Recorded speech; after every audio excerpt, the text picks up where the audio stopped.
Ah, he's late. Can't believe that guy's late again. I'm just kidding.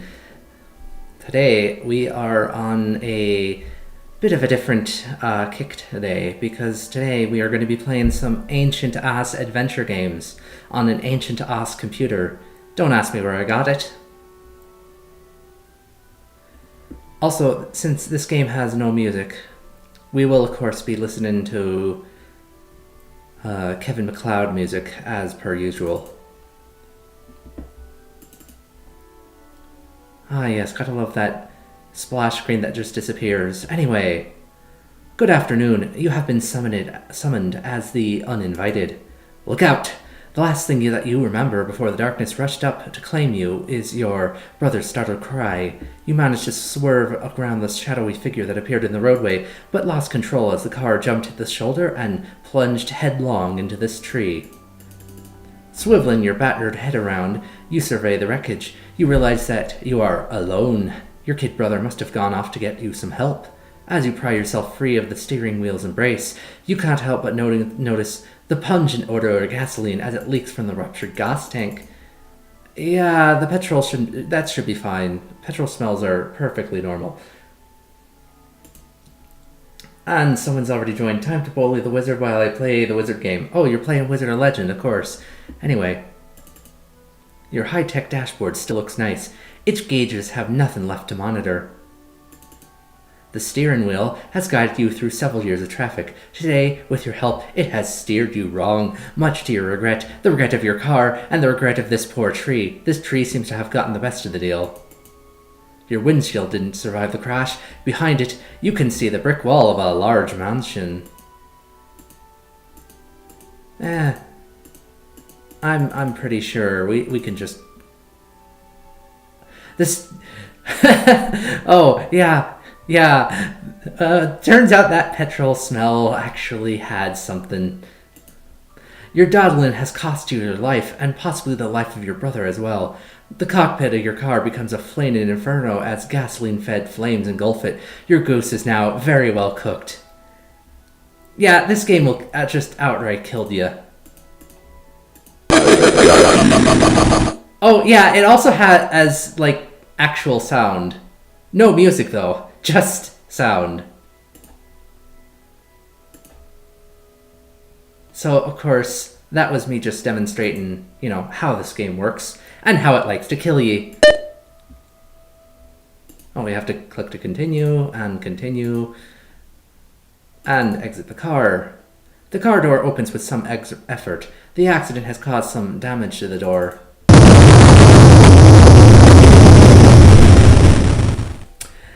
Did I mention the smell of petrol? There's a mighty explosion behind you as your car bursts into flames. That will at least save you the cost of a tow. Better try to find your younger brother and have him call a cab instead of a tow truck. Oh, we have it.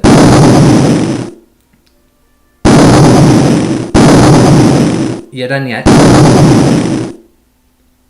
You stand at the front porch of a house. This old Gothic mansion casts gloomy shadows all around you. A sharp wind cuts through your flesh to chill your bones. The pounding thunder grows louder and more threatening. The lightning creates a spectacular display as it lashes out against the clouds. The thunder follows so quickly that you feel the storm is a little too close for comfort. Now, for the central gimmick of this game, it is a point-and-click adventure, of course, so I can just double-click on stuff. The mailbox is the type that you would expect to see outside of a farm or a secluded rural residence. However, if I just open the mailbox, you'll notice that it actually opens like an actual window here. I can take things by just moving it into my inventory, like click and drag. Anyway, it's an envelope. It is addressed to a Master Crowley, 666 Blackwell Road, Loch Ness, Scotland. Oh, I know who that is. We're going to have a magical studies episode about him, aren't we? That's for another time. And inside the envelope we have a heavy chain necklace with a gaudy gold amulet attached. It looks very old and handmade. This note reads, Dear Master, please forgive me. My health prevents me from aiding you in your battle against the evil one. You teach your students well. They become too powerful for their own good. Enclosed is an amulet that should look familiar. Wear this charm and think of me. The undead fear symbology. Still the evil. Set it free for the sake of family. Alright, so... Of course, if I want to wear this myself... Wait, the amulet is in my inventory. Okay, maybe if I close the envelope. It's already closed. Can I dispose of the envelope? There, now it's over there. Now can I put this on? It is in my inventory.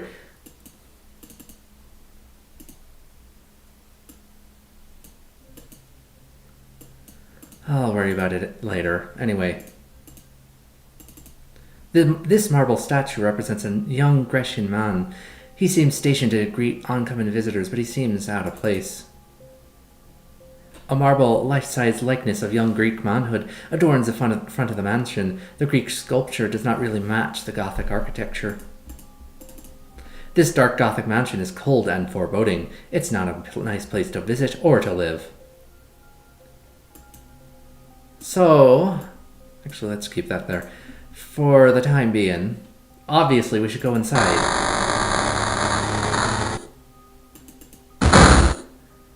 As you enter the mansion, the door slams closed behind you. Welcome home. This entrance hall is a large, extravagant, luxurious room, yet it feels strangely oppressive. Speaking of strangely oppressive, we're gonna save our game on the desktop, because that, of course, is where you put save games. Not really.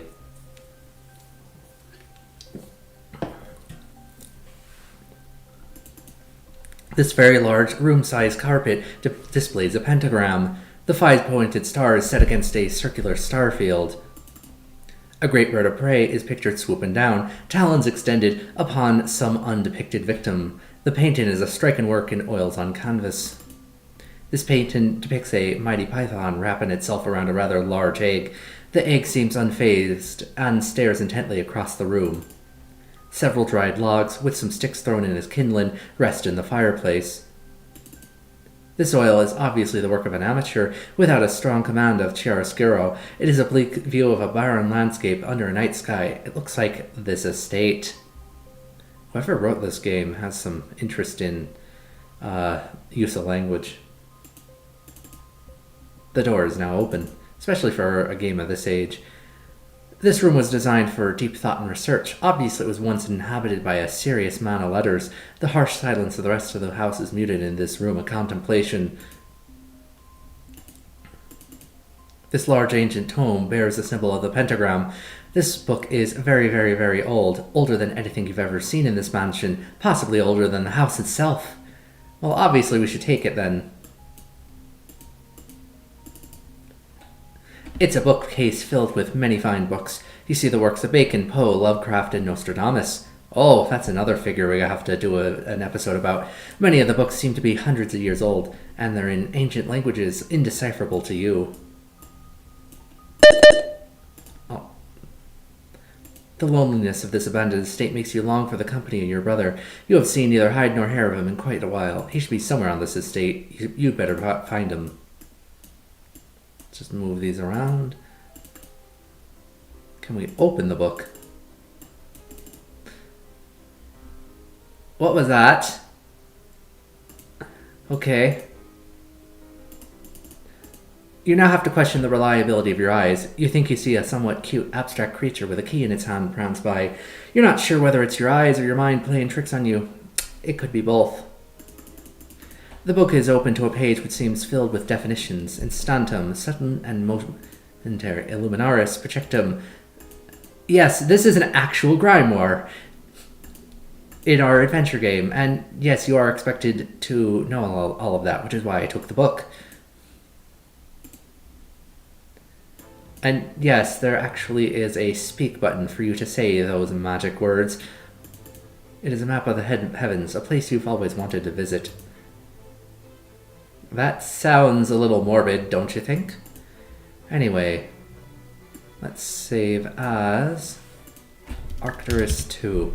I'm just going to keep a whole list of save files, you know, just in case I wind up making things unwinnable. When I said this is the Dark Souls adventure games, it's not entirely wrong. The door is now open. This room is devoid of any aesthetic warmth or beauty. It is purely functional, with no concern for the trivialities of interior design.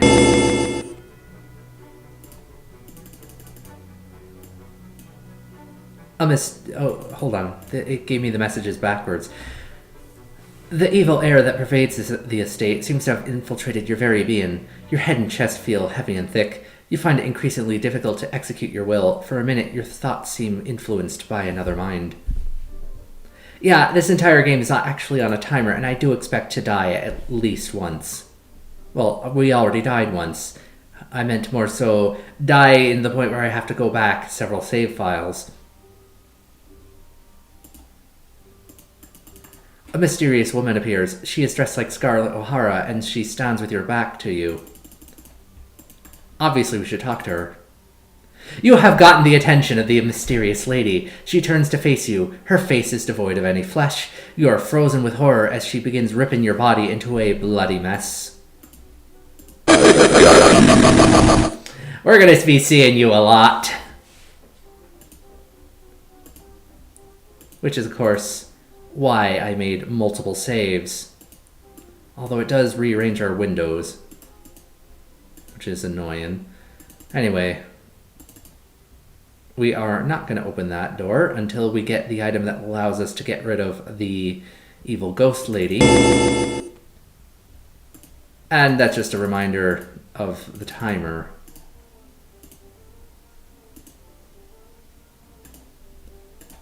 Okay, that's annoying. Anyway, it looks like a still reproduced from F.W. Murnau's film Nosferatu. There seems to be a familiar face in the background. On closer examination, it appears to be Dave Feldman, whose wit and insight was a valuable asset in the creation of Uninvited. Okay, that's just the developers being the developers. Okay, so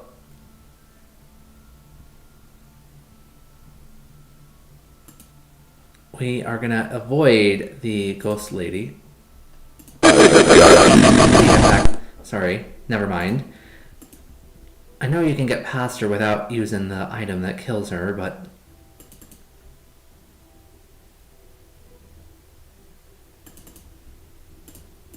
Let's see, open the door, go up the stairs, get reminded of the timer. The old wooden floorboards creak under your weight. Your creaking footsteps echo throughout the emptiness of the huge house. Make another save. So we're going to go into this room first. The master bedroom. Interesting decor. There is a stale smell about the room, as if it hasn't been open for years. The small table has been cut from solid oak. The tabletop is very deep, but there are no drawers in it. So we have a candle. Wax and wick and candlestick. If you need some light, this may turn the trick.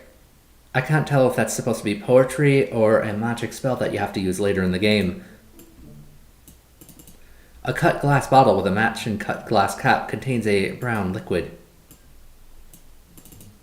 And some sort of lab journal, which we will now open and read. This diary reads, I have lost control of Drakan. My start student now fancies himself a master. Though his power is strong, his spirit is weak. He is easily corrupted by the dark spirits of greed and power. My servant, more aware than I, sealed his star in my hingeless box. They're locked away beyond his stare. I've hidden the key, a chair knows where.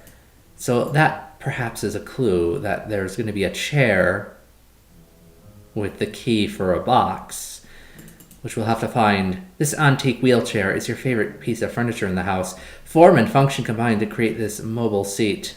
Can we take it? The wheelchair won't fit. Interesting. It is a large, heavy chest with 2 doors. This thing must have been built along with the floor. You can't imagine it being moved.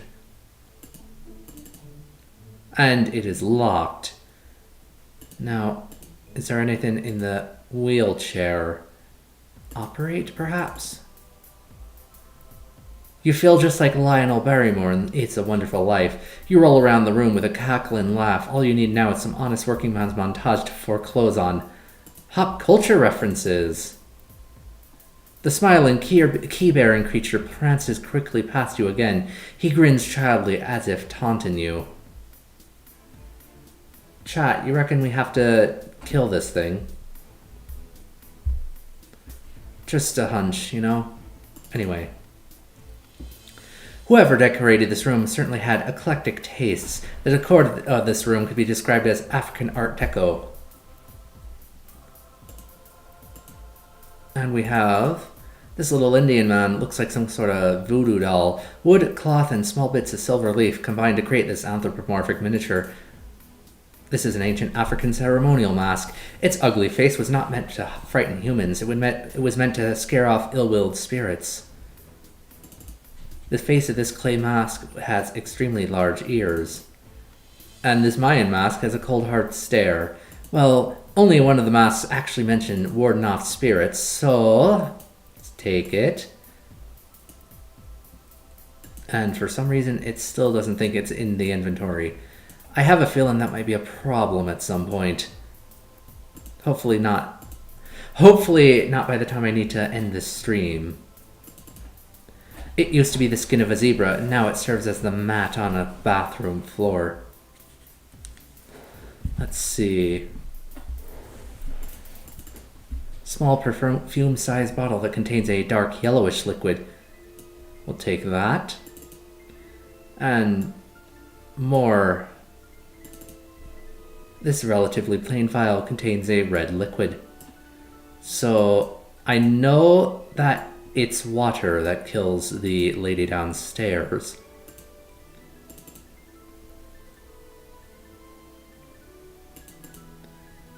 This floor stand and reading lamp has shined on many pages of fine literature, I'm sure. Anyway, let's go in the next room. That was definitely not your imagination. This little creature is definitely running circles around you. It disappears as quickly as it appears. It moves too fast for you to react to it. This room has a strange energy about it. There is a powerful presence in the room. You do not feel alone, just insignificant. Let's open the bedroom closet. Nothing in there. This leather Starface book looks old, but its binding is fresh and uncracked, as if it's never been opened. How many grimoires do you have? My star is gone, but not lost. Master's servant will pay for his indiscretion. The vehicle of my power has not yet served its purpose. When it sets me free, I will have a chance to realize my unlimited potential. The forces of the technological society will be unprepared for the likes of me. I will not be denied. My omnipotence is inevitable. Oh, we have a bit of a dark wizard scenario going on. And we have a candle, which I believe we also need. We're just taking everything. We can turn on the light if I feel like it. The electricity has been shut off. As typical for wizards who have a sort of phobia of technology, they tend to shut off the electricity first thing. Over here we have another bedroom, which we're not going to play around too much yet. We can look in the laundry hamper for a bloody towel. Why do I have a feeling I'm going to need this?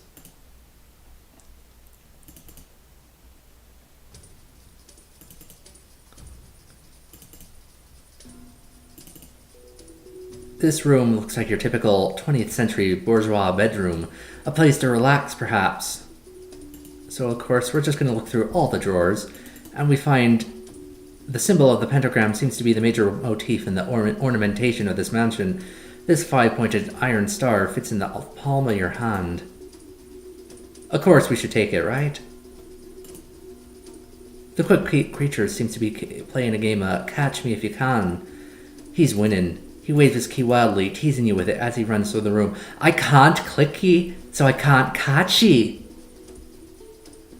Maybe there's something later on that I can speak. Let's see. Instantum. Interesting. Maybe that has something to do with the little guy that seems to be running around here. The propulsion of an entity. To talk. Mystery. Abraxas is a magical word. These aren't quite the spells I grew up learning, but... You study yourself in the small mirror. You don't look at all well. And I can't take the mirror.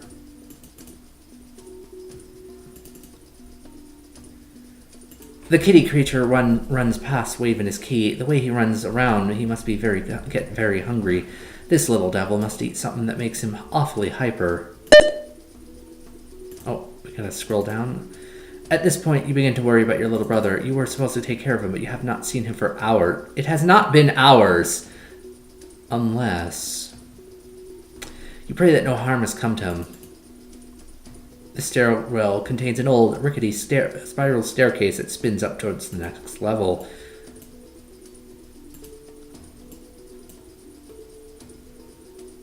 We're not going to go up there just yet, because we have another room with all sorts of stuff inside. This box looks like it came from a haberdasher. See, the same haberdasher that made... Oh, it's my hat! They have my hat in this game! It's a nice hat, but isn't you. No, it totally is me. Oh, the hat is very much in my inventory. Shush.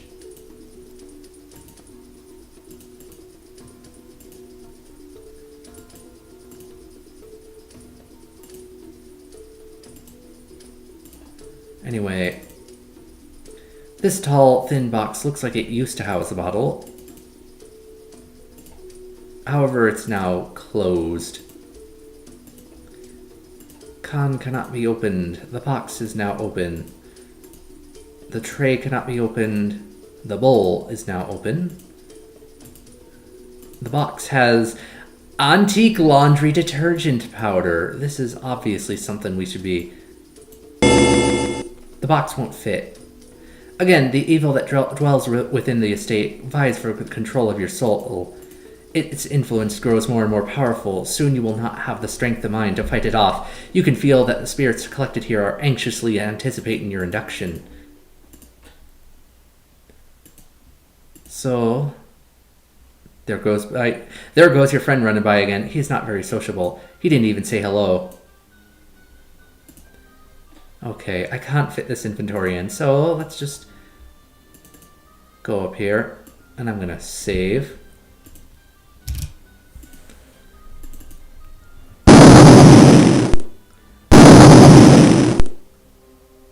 The lightning and thunder bring shivers to your spine. This room is bitterly cold. The iron bars, which form the cell, are like rods of ice firmly implanted in both the floor and the ceiling. A row of iron bars 6 inches apart is set deep into the floor and ceiling. You test several of them with your weight and strength. Can we open it? Oh, yeah. That seems easy enough. You pull on the cell door until the cold iron finally gives way. A hideous figure in the shape of a decapitated peasant forms inside the cell. The severed head speaks as if it hangs its hair. There is no escape from here. There is only one sentence in the cell. An eternal life sentence. There is no escape. No escape. No escape. His voice fades out as the ghastly image fades away. Of course, we should go inside. As you enter the cage, you hear the door slam shut behind you. There is no escape. You are trapped here for eternity. Eventually you die and your flesh decays, greatly adding to the old mansion's atmosphere.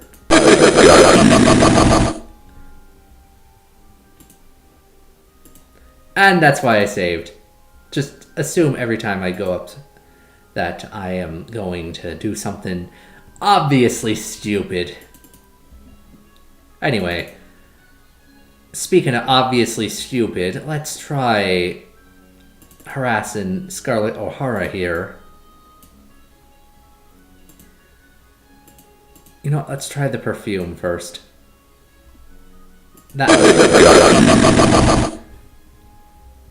Yeah, I'm gonna trial and error it.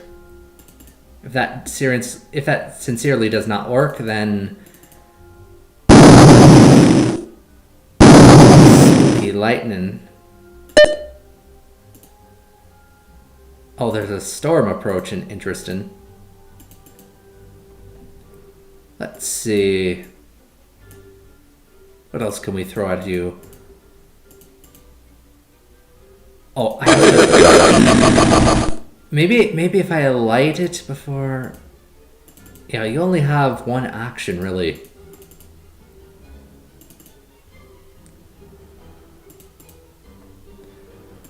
Let's see.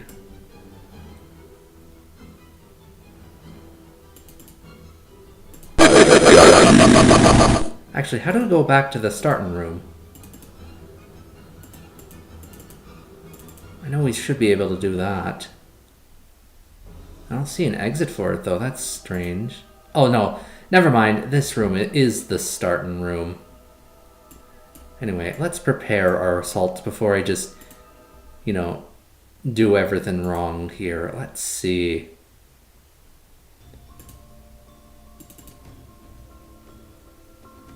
Is there a source of flame? No, I don't want to open the finder window. Go away. Let's see. Have...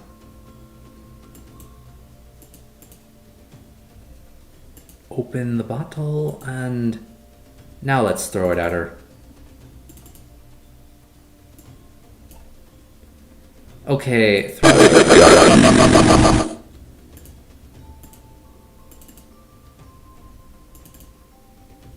Opening that bottle didn't seem to do the trick. I know it's one of them. Open this one.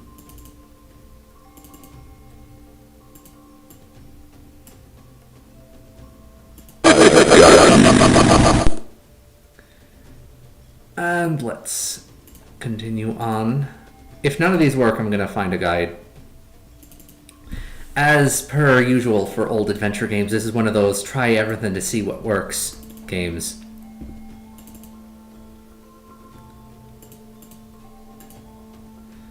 Oh, I forgot. It doesn't even give you time to open it, so I have to do it myself. Alone. In another room. The red liquid. That sounds vague enough to work. Okay, let's find a guide. Uninvited Mac guide. No, that's a guide for the NES version. We're not playing the NES version. PC, no.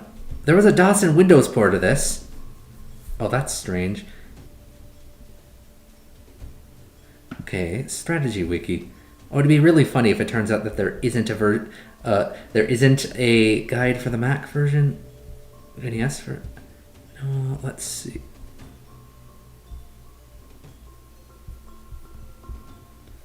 Well, that was useless.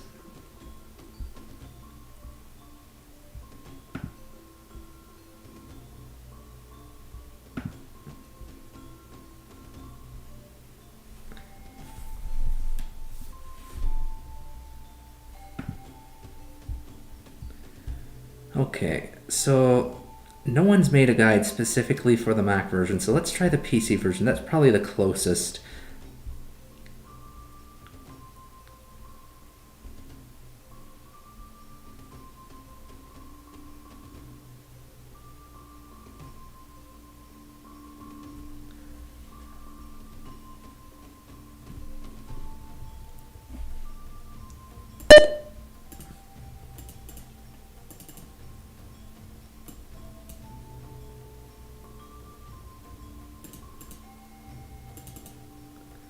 Let's see, that's the brown liquid, that's dark yellow, that's yellow and red.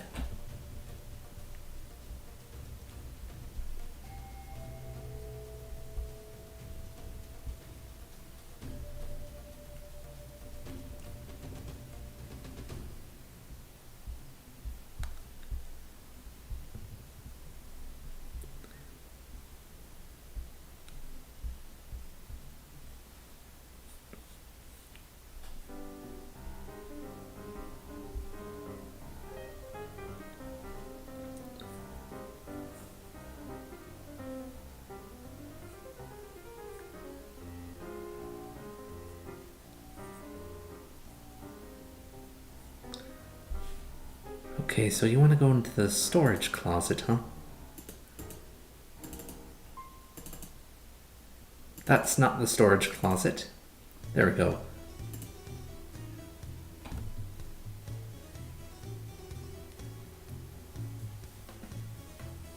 Examine all the items until you find both the spray and the no-ghost. What is the... Oh, insecticide.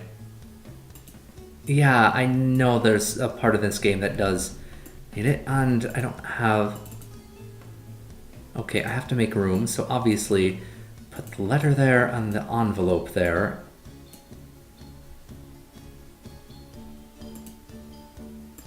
The top hat, maybe?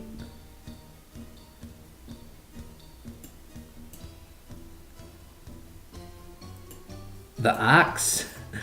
I'm literally just... There we go. Now we can... Okay, so it was the axe that's the problem. And we have to find... Let's see, we have the insecticide spray and something that this guide calls the no-ghost. Let's see...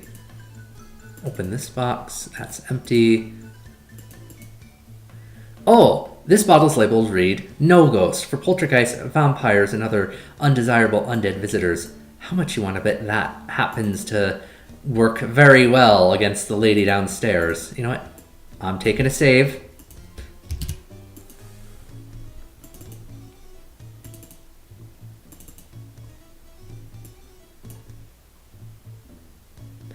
That does not work.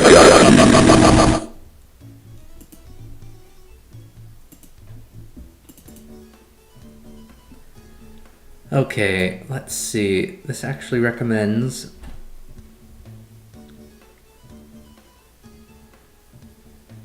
You know, if you find the spray, if the game says spider cider, the anesthetizer... Okay, that's obviously something added. Oh, no, never mind. That's the thing we need.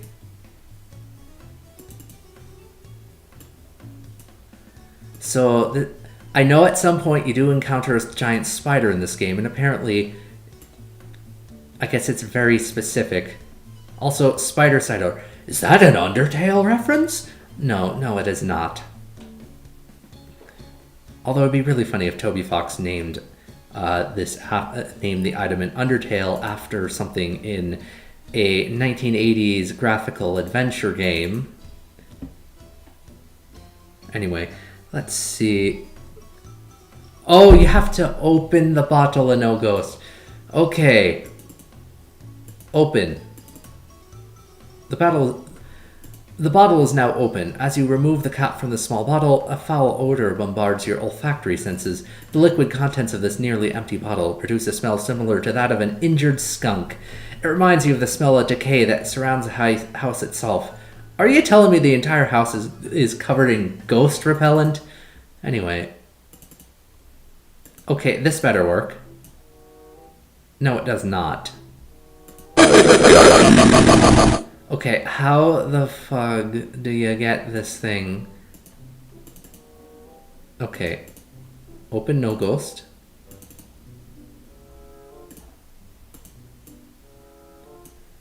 And let's see.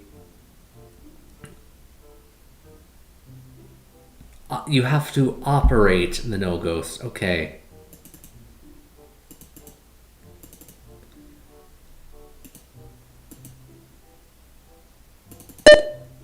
Wait, I did operate No Ghost. With the No Ghost open, operate No Ghost on the... Oh. Oh, this is a very confusing system. Okay. Open the bottle. Go downstairs. Summon the ghost. Grab the ghost. Operate Scarlet O'Hara. We did it. Okay. You pour the foul-smelling liquid on the head of the overdressed guest. The liquid seems to burn as it drips over her. The belle lets out a horrifying scream as she appears to melt helplessly. Suddenly you feel like Dorothy, and her little dog, too. The bottle is now empty. Take a save.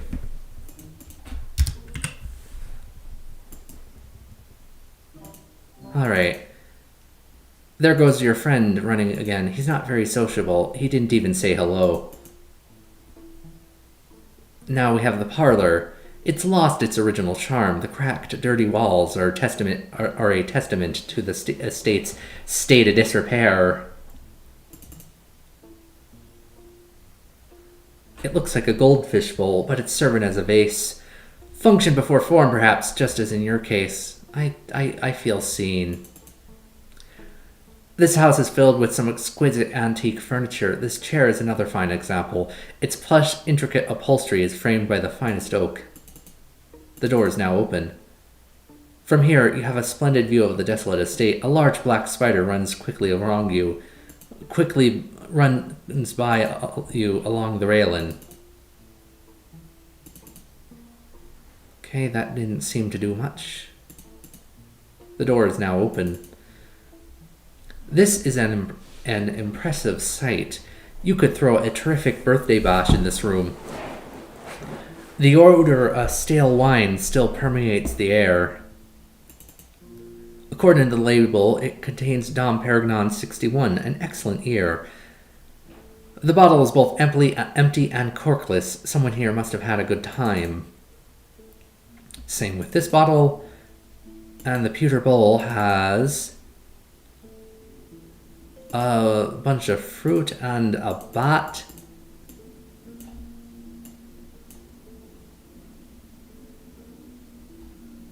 And let's see what's over here. In the study. There is no central heating in this old Gothic mansion. The curved outer wall of this room is exposed to the elements in 3 directions. It is colder in here than it is outside, and there is no fireplace. It must be awful during the winter. Oh, we have a desk with a bunch of cards. Mercury, number 80. This metal appears to be a liquid when it's in its solid state. Oh, what the... Has a dangerous cumulative effect if taken internally.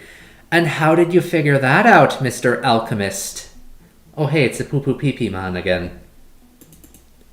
Uranium. This is heaviest of all the natural elements. It is also quite unstable. Please don't tell me.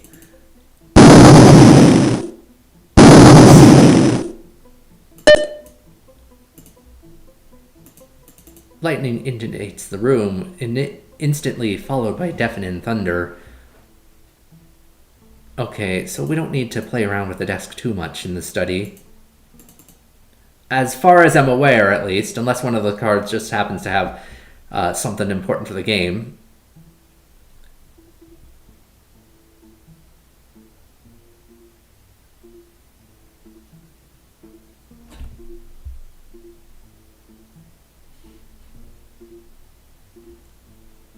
Anyway, let's continue on. Wait, what do you mean it's locked? Okay, maybe we'll have to go back there later. And we're in the rec room. This looks like a room designed for fun and games. It seems out of place on this gloomy estate. Until now, you've only seen a gramophone in the movies. This record player has no electronic parts. It consists of a crankshaft, a nail of a needle, and a cone-like horn for a speaker. On the platter is a 78 RPM copy with a McNifty label. Is that the publisher of this game? Of Rudy Valley singing Winchester Cathedral. So there's other exits. That goes to the trophy room. And this large expanse of backyard reminds you of the Wizard of Oz. We have the Magisterium with a locked door. I have a feeling we're going to have to find some keys before we get in here. Excuse me. In the faraway distance, you hear the malicious barking of an unfriendly dog. You stand before the entrance to a greenhouse. The glass is covered with what appears to be dust and condensation on the inside. But we can go inside. This steel and glass structure must have once housed a multitude of life forms. Now potted corpses inhabit shallow clay graves.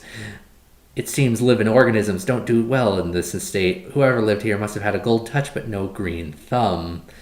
We have a fern and a plant covered in a fine white film. Hopefully that is dust. Or try rotten stands of wood stick out of a clay pot, etc., etc. Is there anything in the table? Okay, perhaps we need to come back here later. You stand before a large jewel-studded entrance. The wind attacks your exposed flesh. Ears, fingers, and your nose are the premier casualties. As you approach the chapel entrance, you are confronted by two menacing dogs. The vicious canines block your path, teeth bared and snarling. As the dogs look you over, they begin salivating profusely. It seems an appropriate response to your arrival. I don't believe I should be here.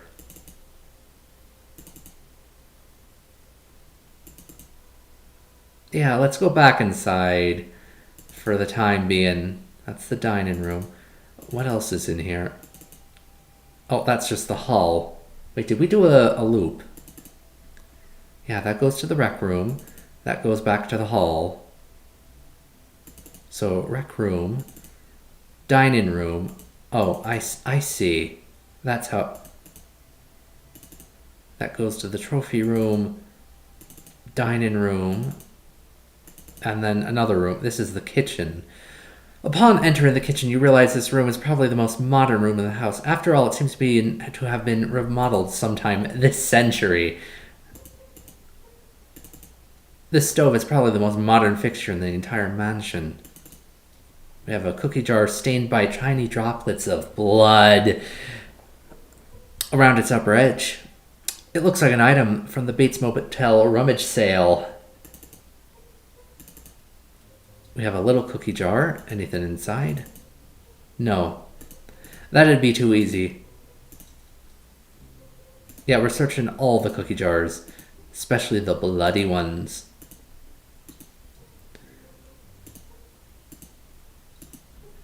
Nope. And we have a meat cleaver with some dried blood on it. A kitchen knife that's been dulled. A very sharp little blade. It's got a sturdy little plastic handle. It must be a famous Ginzu. The smiling, tiny, mischievous creature is back again. This little guy just doesn't stop. Yes, I know, you are the solution to a puzzle, but I can't fight you right now. This knife catches the light and glints menacingly. It looks sharp and dangerous. Of course we want the sharp and dangerous one. You begin to feel a sense of urgency concerning your little brother. You feel that not all is not well. Somewhere on this estate, he waits for you to come save him. You must get to him in time. You know what? Let's have all the knives. And we have a pantry, which smells musty and stuffy. Patches of wallpaper are missing in several spots. This tiny little room does not fit in with the rest of this sprawling palatial estate. This representation of flame and stick indicates that this is a box of matches. That'll go well with the candle later on. Nice beater. It's a sharp knife. And the storm's getting worse.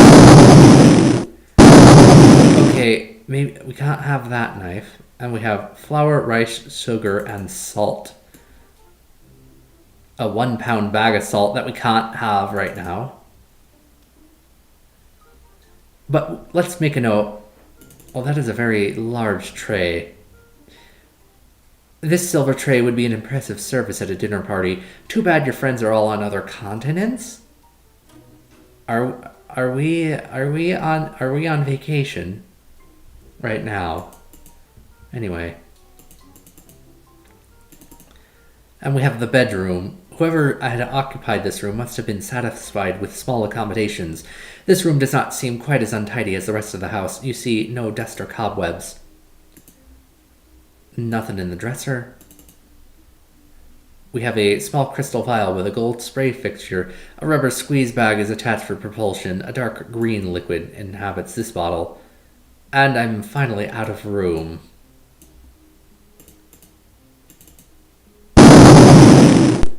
And with a dirty old brush and a thunderstorm barreling down on me and some more cologne. I'll worry about it later.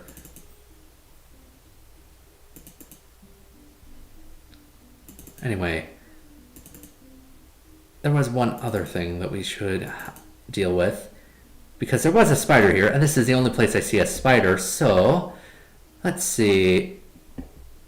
Let's go find our kind of insecticide. I forgot to take the spider cider from all the saving and reloading.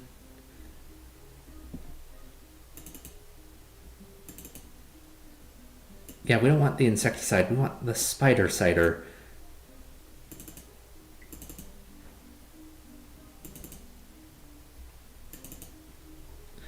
And let's see, how do we operate this?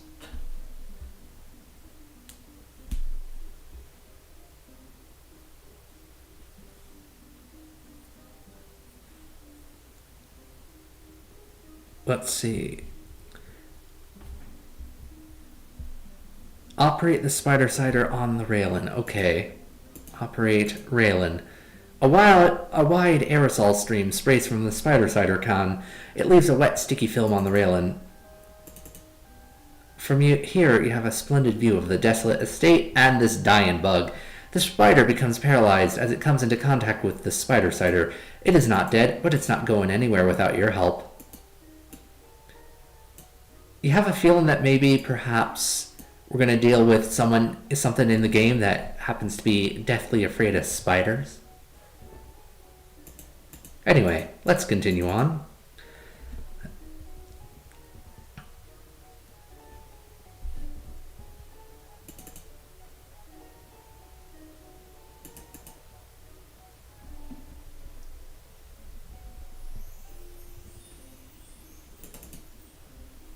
Alright, the guide says we need to take one of the knives.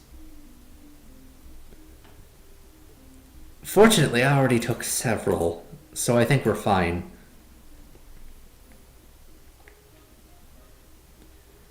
Okay, we need to turn on the lights. Wait, what? Oh, then what? Wait, why does it say...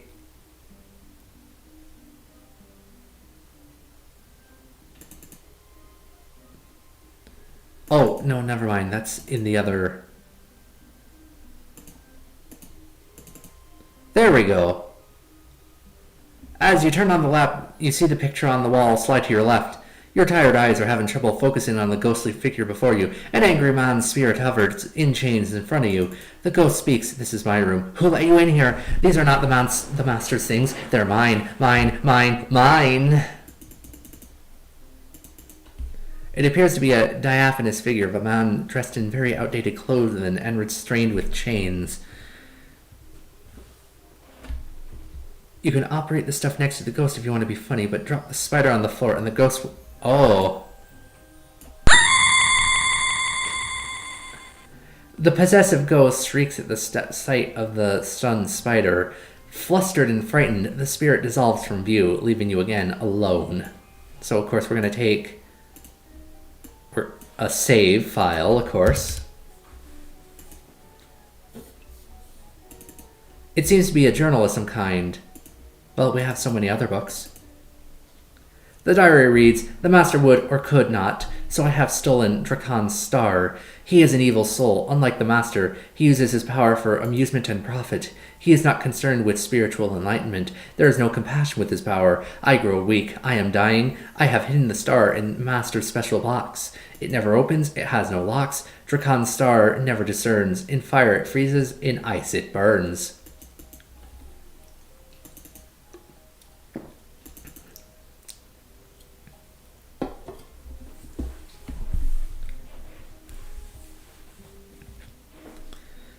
Alright, so we have to go back to the entrance hall. Many of the voices in your mind are now not your own. You begin to feel almost at home here among the undead. To your dismay, the other world is beginning to look more attractive to you than this one. Its inhabitants beckon to you, but you are not ready to join them. You do not know where you found this final reserve of willpower. It came not a moment too soon. It is almost too late. Well, if it turns out to be too late, I can just restart. And the thunderstorm is getting closer as well. Anyway, let's see. We have to go back to the beginning. Now, we have hidden the star in Master's special box.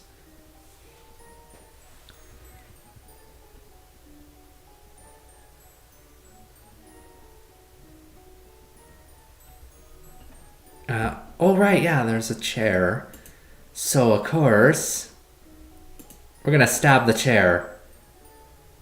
And we find a golden skeleton key. The kitty creature runs past waving his key. The way he runs around, he must get very hungry. This little devil must eat something that makes him awfully hyper. Well, it doesn't matter because I have my own key. Let's see. Now,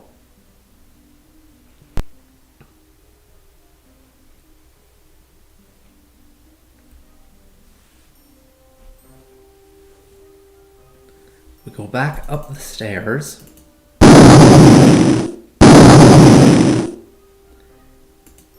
This thunder's getting rather annoying. Let's see. Okay, we go to the master bedroom and... You remember how this was locked? Now we can unlock it.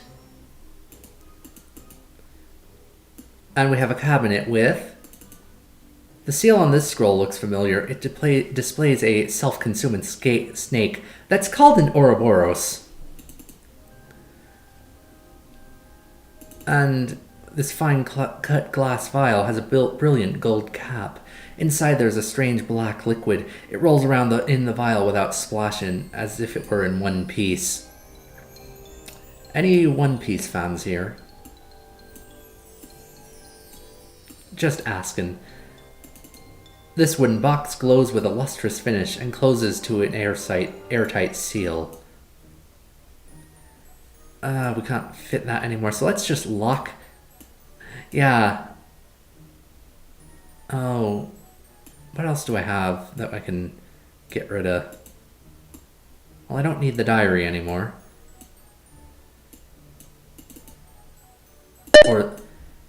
Or this diary. There we go.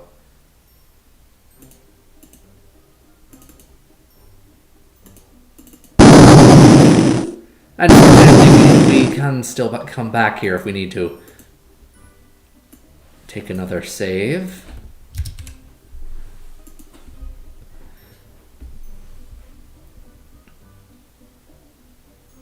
Oh, the guide says we don't need the scrolls. Well, too late, I already have them.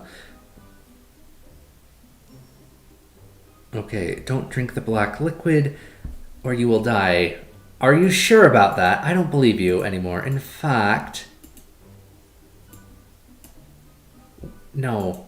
No, I want to drink the black death liquid.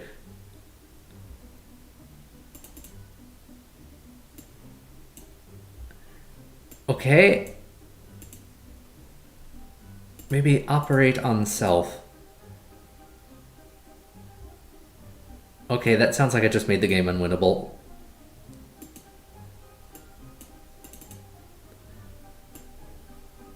Okay, enough shenanigans. Let's see. Go back to the entrance hall and light a match.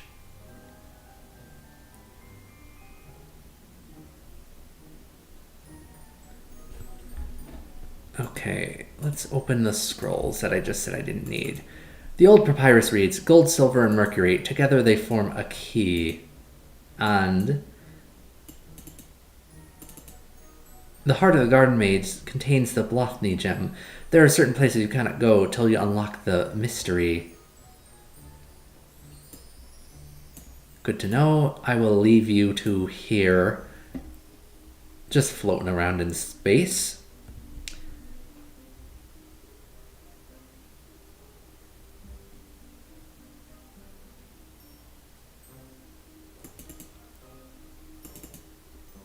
And we go back to the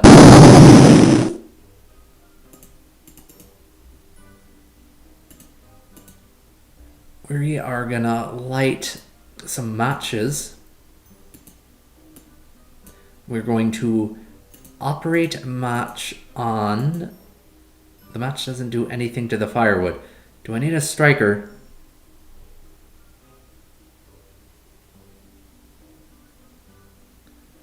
Open the match. Oh, you have to operate the match. And now... There we go. That's better. The dry firewood quickly caught fire. Now it's not so chilly. Now we need to burn the box. Okay, sure. As you toss the box into the fire, a large thick puff of smoke jumps out. As the smoke clears, you notice a brass pentagram that apparently survived the burning of the box. The match you lit before has now gone out. And we're taking another save. This heavy brass star bears the inscription Fire and Ice. It is in the shape of a pentagram, a 5-pointed star wrapped in a circle.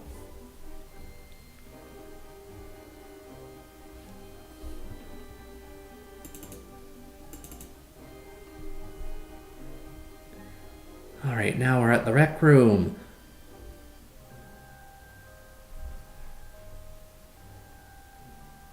The key you picked up earlier.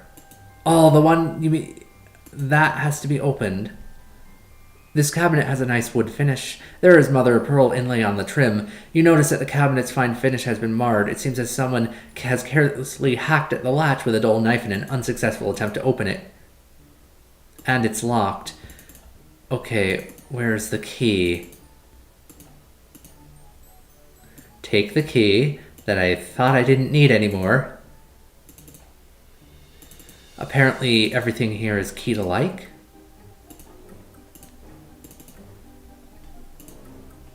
And the little doll is a small reproduction of a gypsy fortune teller. That is unfortunate in the year 2024. Anyway. We now have the G-word doll.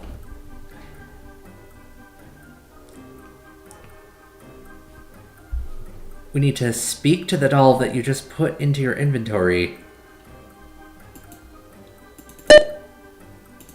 What do you wish to say to the doll?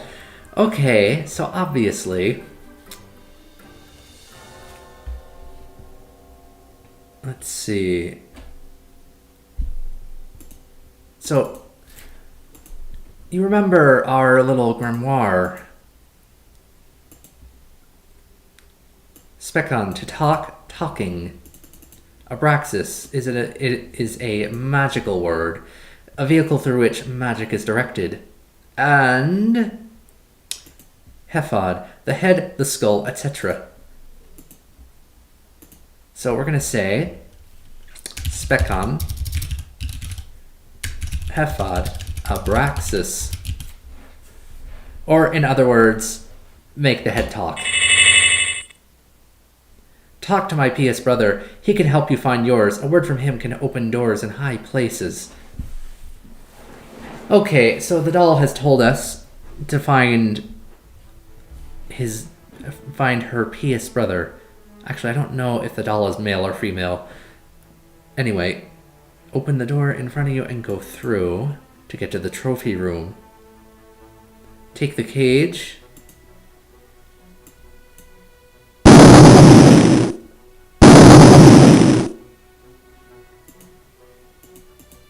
And we have an approaching storm, so I'm taking another save. Okay, we're just gonna drop things until it fits.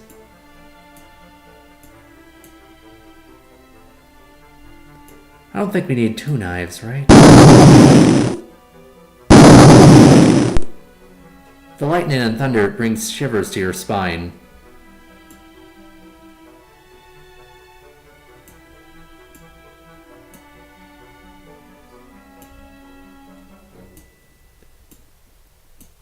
Okay, what needs to go? Some of the other diaries, maybe? There we go. Now we have the cage. And we go to the backyard. And we need to take the empty pot. Which one of these is...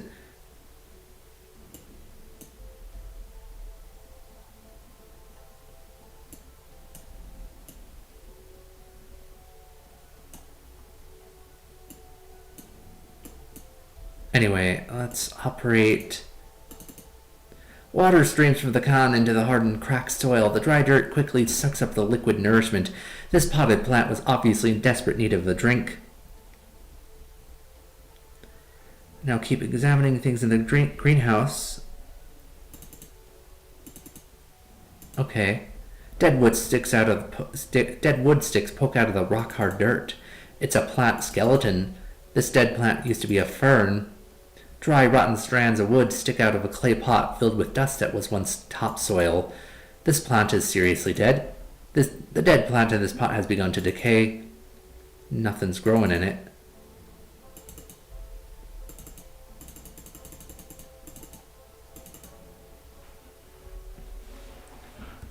Let's see.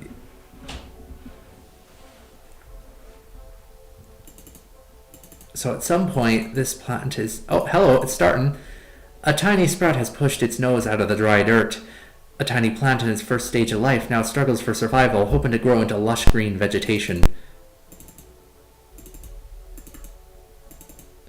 So we have to continue to waste time here.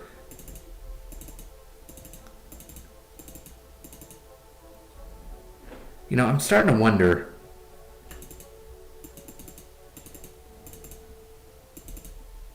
Hello. The previously lifeless clay pot now sports a lush green plant. It displays proud green leaves from strong limber branches. It has grown at an amazing rate.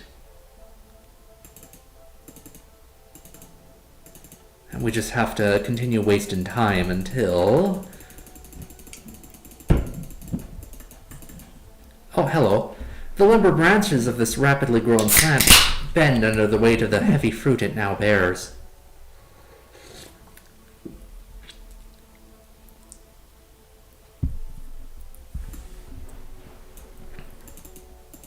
Is there anything else? Because these fruit are supposed to eventually become separate inventory objects.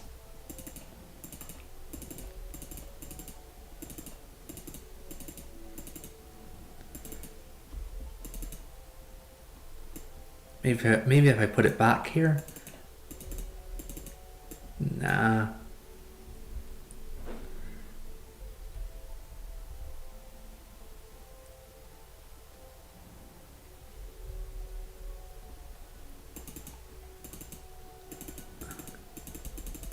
Alright, let's try once more. I'm noticing that I'm not hearing any of the, spooky skulls popping up. Which makes me wonder, is the greenhouse safe, or is there just different timers for different things?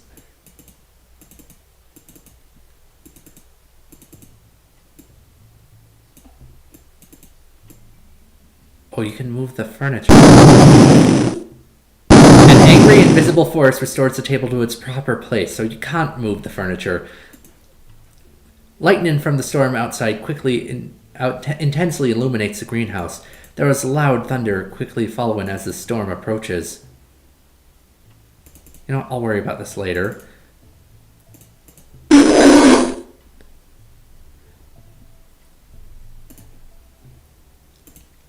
And of course we have to deal with the dogs. So, remembering our grimoire here, let's speak to the dogs. In fact, we already have a clue just by the order. Instantum illuminaris. So, if you ever wanted to scare dogs with the magic spell, just click on your dogs, click speak, and type Instantum illuminaris abraxas.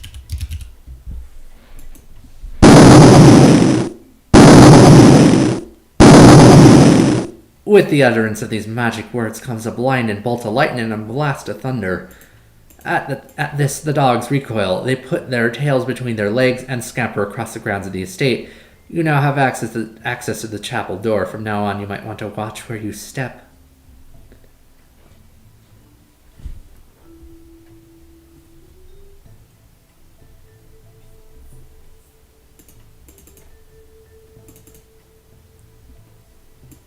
Taking a save. You stand in solemn awe at this abandoned house of worship.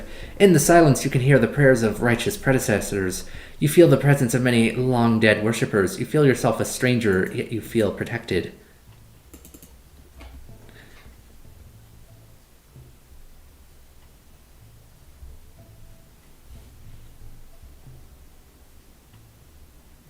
Let's see. We want to light the candle holder, which in this game is a complicated multi-step process of lighting the match and then lighten the candle holder. As you light the candles, the flames grow one by one.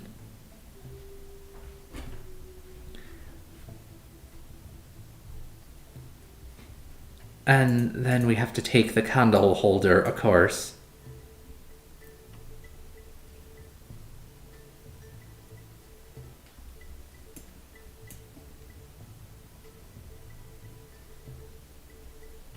Let's see.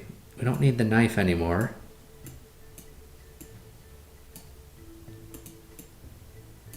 All the other candles.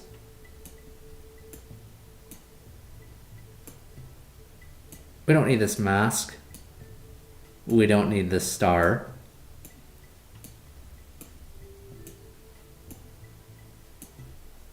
Okay, that does fit.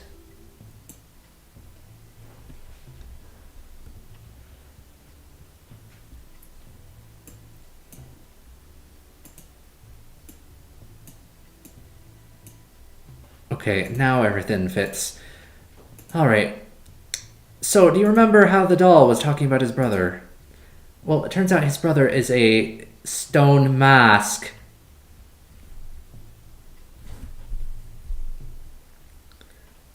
And of course, we know the spell that makes inanimate objects speak.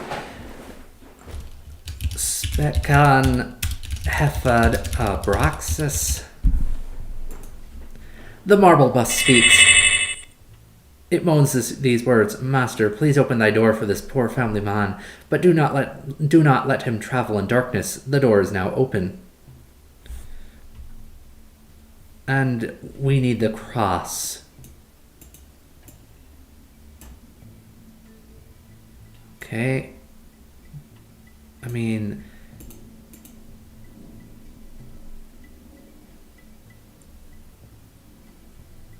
make sure you take the cross on top of the what? Leave the knife, leave the note that you got at the beginning of the game, and the gypsy doll. Let the brothers have a conversation. Do we need the magic book anymore? Is that it? As you move the cross, you see the altar move to the side. Let the brothers have a conversation. Anyway, let's continue. Look, you really don't want to go down there. There is a spider down there that's bigger than a bread box.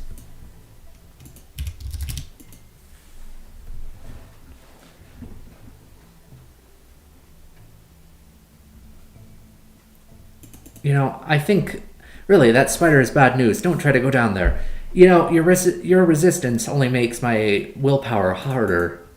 This is a warning. Don't try to go down there again. The spider that's down there would rip you to shreds. Don't try to go down there. This dark gaping hole reminds you of something from a Freudian nightmare. Well, now you know. There really is a spider to beware of. This cave is inhabited by a giant arachnid. Its 8 large hairy legs stick into the mud. In a moment, this huge creature attacks you from above. It crushes your tiny body in its large, powerful jaws.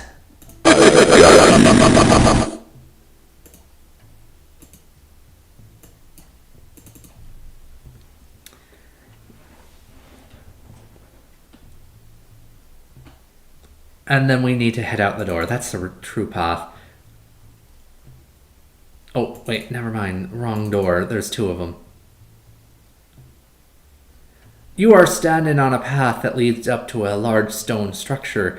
Beyond the structure, you see a forest that looks as if it has been ravaged by decay. As you leave the chapel, a strange ghost flies over you. It does not attack you. The ghost of the candle dims the presence of the ghost. The glow of the candles dims the presence of the ghost. It is offended by the flames and flies off to its supernatural home. A strange creature resembling an eye with wings passes by. Did you ever get the feeling that you were being watched? Is this Dark Souls on Commodore 64? Does this look like a Commodore 64 to you? Mr. Wizard. Apparently that's my name now. Okay, so we go forward and find ourselves in a maze. As you move from room to room, you get a strange sense of déjà vu. No, that's a different game made by the same developer. Each subsequent room bears a striking resemblance to the previous one. Alright, now we need to follow these directions according to the guide. Up, left, left, up, up. A cracked tombstone juts from the hardened earth to mark a man's grave. You begin to wonder how many graves inhabit this maze. You also begin to wonder which came first, the labyrinth or the graves. Is that Doug Dinsdale, owner of the Dimsdale Dimmadome? Anyway, go left, left, up, up, and yes, I'm just going by the guide for some fairly obvious reasons. Right, right.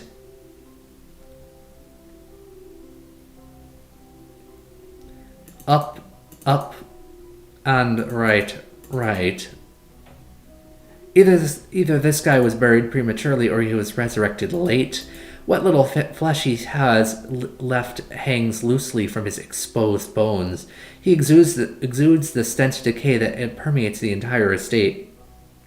And what's this? It's a zombie. And operate your omelet. Amulet, you mean. That you got at the beginning of the game. I left the amulet somewhere else in the mansion. Oh boy. Okay. This is what save games are for. Because, as you can see, there's no amulet anymore. We have to go back and get it.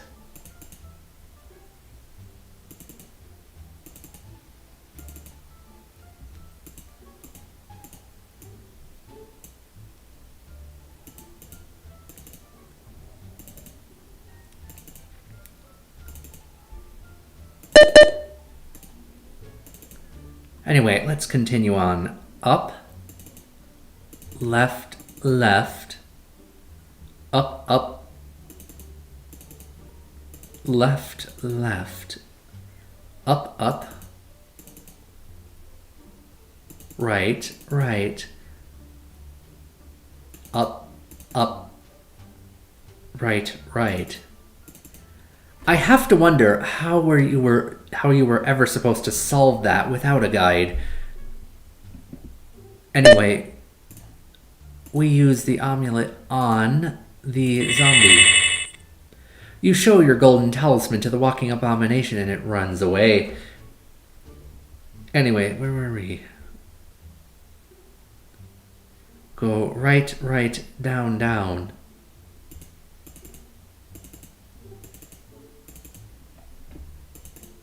A stone cross has been planted in the sterile, rock-hard dirt that carpets this maze. This cross obviously marks a grave. It seems that this sepulchral labyrinth could have been constructed upon a cemetery. Who establishes a maze on top of a cemetery? Anyway, I'm taking a save. This is the unlucky one, so of course we're going to reload it more often. Anyway.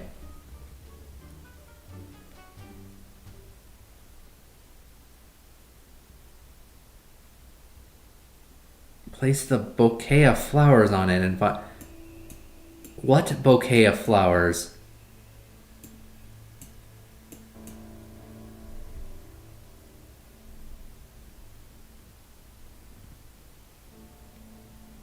What do you mean, the bouquet of flowers on it?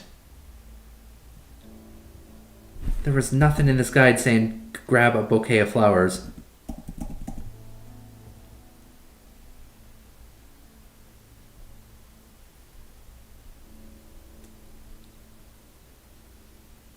Oh, it's all the way back in the rec room.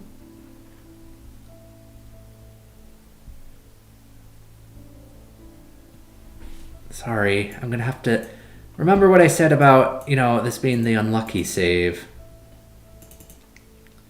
This is what I get for not heeding every single instruction. I don't want the tire skin rug.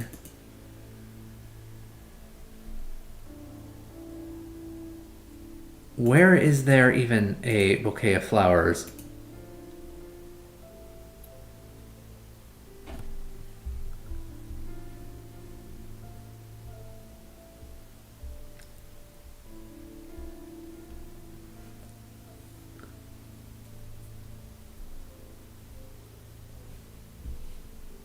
Maybe it's in the dining room. There we go. Is there anything else that I missed from the early part of the guide? I don't believe so, but let's see. Scroll back down and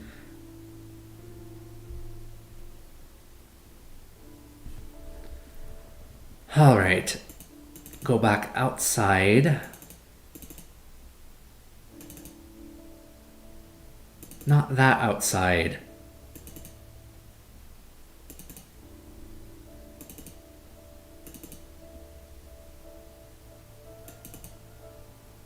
That goes to the entrance hall. That's the study. That's the regular hall. That's the kitchen.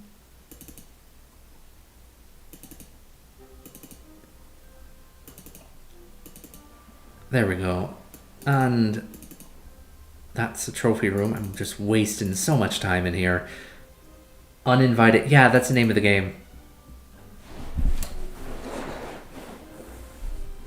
The story of the game is we crashed into something. We swerved to avoid something in the road. We crashed into a tree. Our car exploded. And we wound up in a spooky mansion haunted by ghosts. And more importantly, haunted with inventory puzzles. Yeah, that's one of the ghosts now, but since I'm holding this candelabra, it keeps the ghosts from melting my flesh. Game Grumps played this 2 years ago. Oh, interesting. Did they play the NES version or the Windows version? Okay, let's start from the beginning. Up, left, and left again. Up, up, left, left. Up, up. Right, right. Up, up, right, right. Okay, we have the zombie that we need to melt, so we'll go ahead and do that. Oh, they played the Windows version. Yeah, if I was thinking, probably should have played that Windows version. Okay, now we have a proper save for Arcturus 13. Yes, we do want to replace it. And then right, right, down, down. And we put the flowers on the grave, and oh look, a secret passage. Okay, go through the secret passage and you will see 3 cages. Operate the key you got earlier on the keyhole. Okay. So we have to unlock this. And we have 3 cages that have just opened up, and a bunch of animals that will kill me before I even get a chance to close. Okay, do not close the cages out. Did I mention this is going to be the most unlucky save? Alright, we're back in the maze after the zombie. And it's right down. I still don't understand how you're supposed to get through this maze without a guide. I guess just bumble around and draw your own map. Okay, we're gonna save. We're gonna go inside. We're gonna untrap the animals. We're gonna resize our inventory window. We're gonna use the correct operate command. And we're gonna hit the time limit. Okay, well, I might as well read this. The evil presence proves too much for you. You are now united with a massed assemblage of undead beings that inhabit the estate. Strangely, for the first time, you now feel at home here. Neither living nor dead, you are impervious to pain or pleasure. You feel no comfort. You feel no comfort. You feel nothing. You are nothing. You are but an undead pawn in the hands of an evil player. Life as you knew it is over.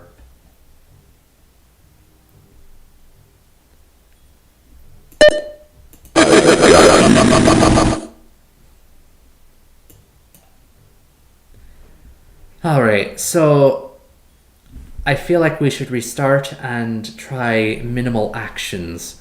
I can get it fairly quick because now that we've bumbled our way through the game, we can, we can go ahead, car, etc. The car explodes.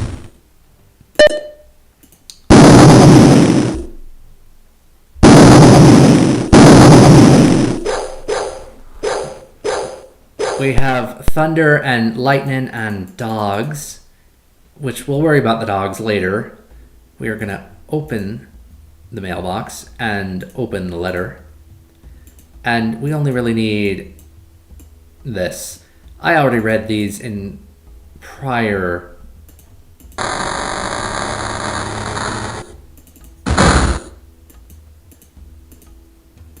So we are going to make a save, and we're going to call this A0, and we're going to start from there, just so that we don't confuse them with the older saves where I bumbled around too much. Did I mention this game's on a timer? Anyway, we need to get 2 things from the closet here. The No Ghost and the Spider Cider. So we're going to open the No Ghost.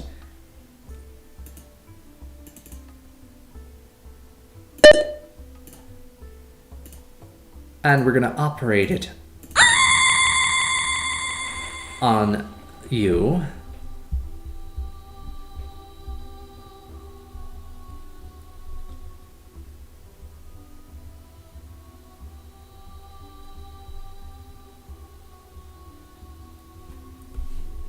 And now we have to get the spider again. So we go to the parlor, we go outside, and we operate the spray on the railing. Come back. And we have a spider we can take into our inventory. Keep that for now.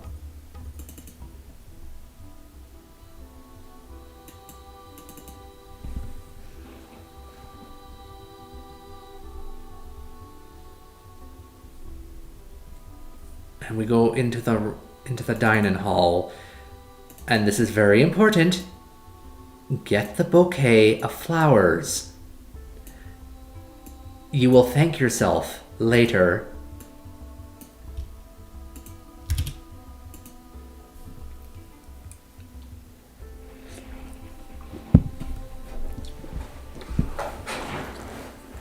And now we need to go into the kitchen.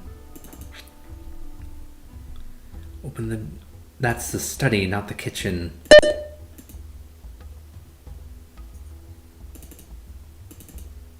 There we go. Now we have the kitchen. We go to the right.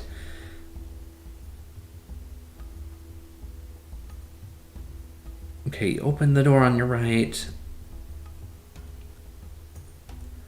Why does it have you open both? I would love to know. Anyway. We are... Oh, no, we need the matchbox.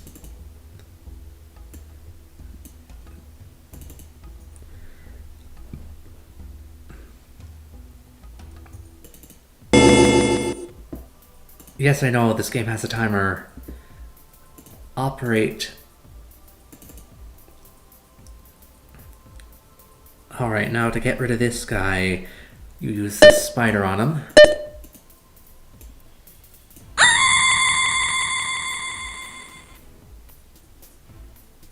And we have...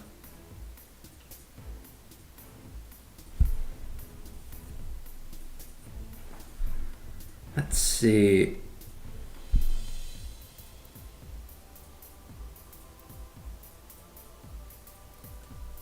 We need to get the knife from the kitchen. And we'll use the danger knife. Wait, no, that's the dull one. Oh no, that's a sharp one. Never mind. Anyway, let's make a save as we go. And we go to... Let's see. Go back to the entrance hall.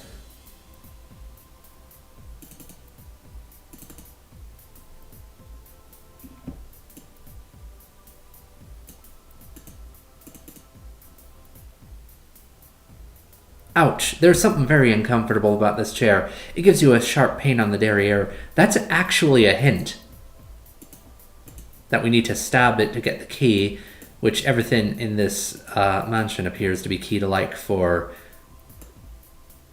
Anyway, let's save again.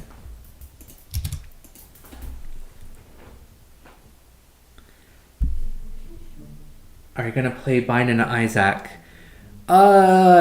That's actually a good idea. But eventually, yes. But not right now. Let's see. We need to go into the master bedroom. So we go upstairs. Master bedroom. Operate key on closet. Open. And we take the box. Do we need the black liquid? I believe we do. And then we can just leave. And let's see. Take a save.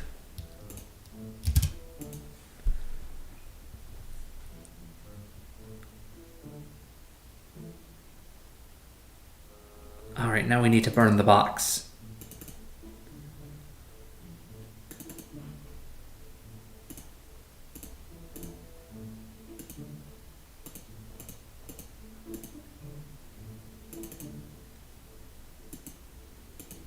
There we go, and operate that on the fire. And now drop it on the fire. Let's see. We've burned the box. We have Dracon's Star.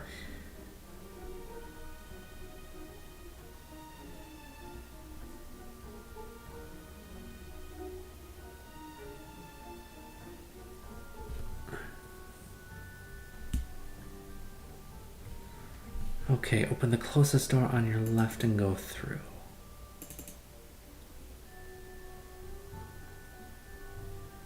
And we need to open the locked cabinet again. Get the unfortunately named doll.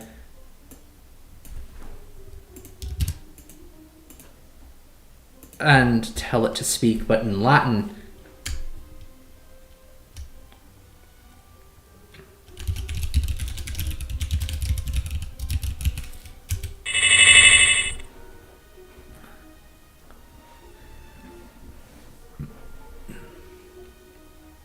Go to the trophy room.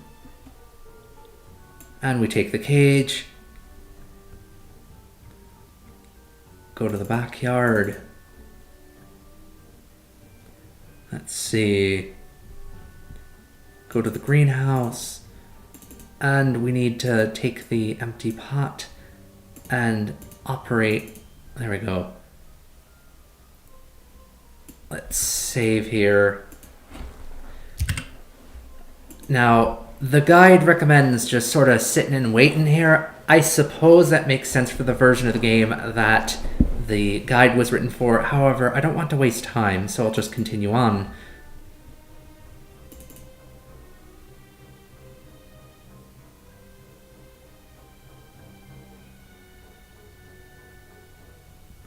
And hopefully it moves out here. But anyway, we have to scare the dogs. So we'll speak to the dogs and we'll say, Instantum Illuminaris Abraxas.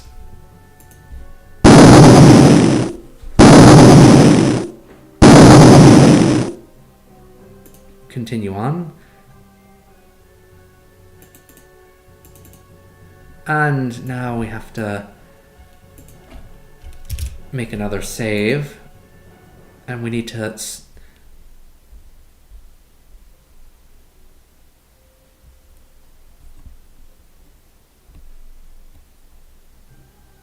Let's see...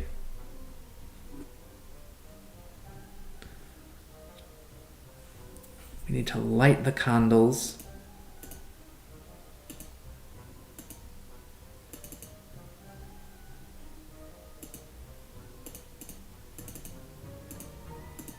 I said light the match.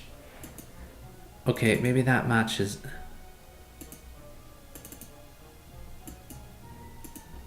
Do we have to do operate matchbox on... There we go. That's why it's so awkward. Anyway, operate the match on the candles. The chapel does not catch on fire. I'm not trying to light the chapel on fire. I'm trying to light the... There we go. And just in time to take... Alright, we don't need the doll anymore. We can take...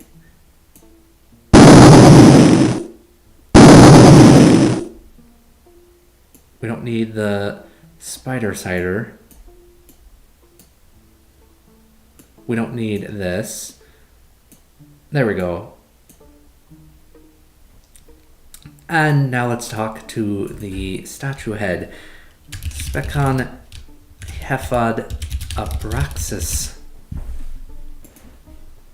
The marble bust speaks. It modes these words. Master, please open thy door for this poor family man, but do not let him travel in darkness. The door is now open.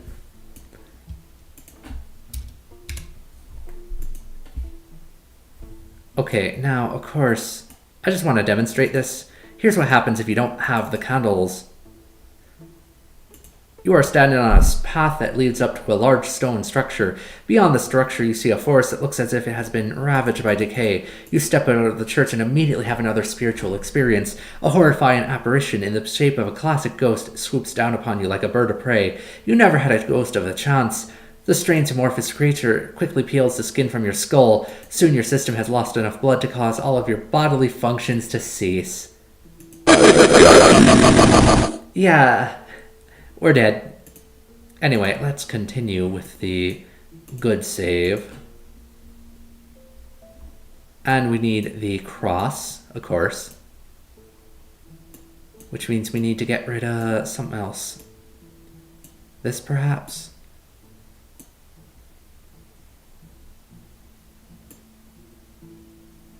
Maybe the bottle we can come back for. There we go.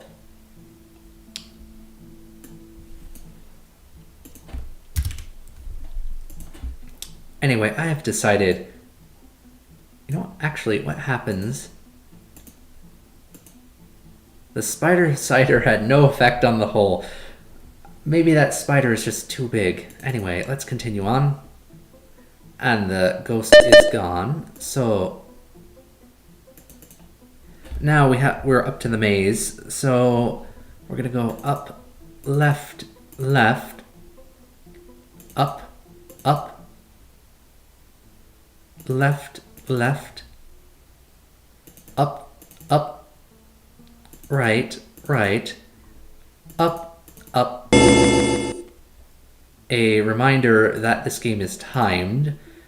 Right, right. And we have the zombie, which of course we need to get rid of. So we'll operate that. Make a save.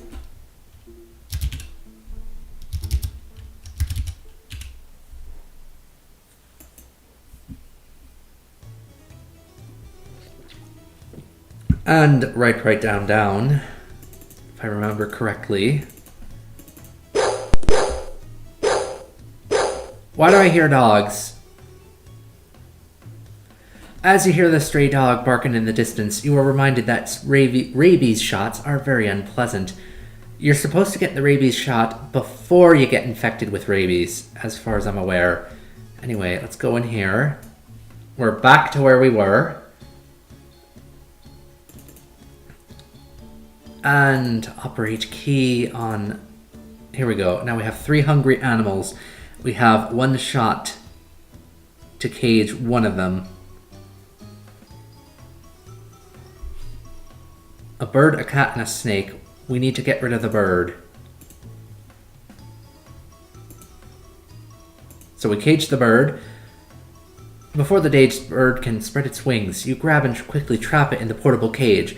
The bird is unharmed, but the uncaged animals then furiously attack each other. The cat snarls, but the snake counters with a quick, venomous strike. The poison goes from the snake's fangs to the cat's bloodstream and easily disables and kills the formerly ferocious feline. Alright.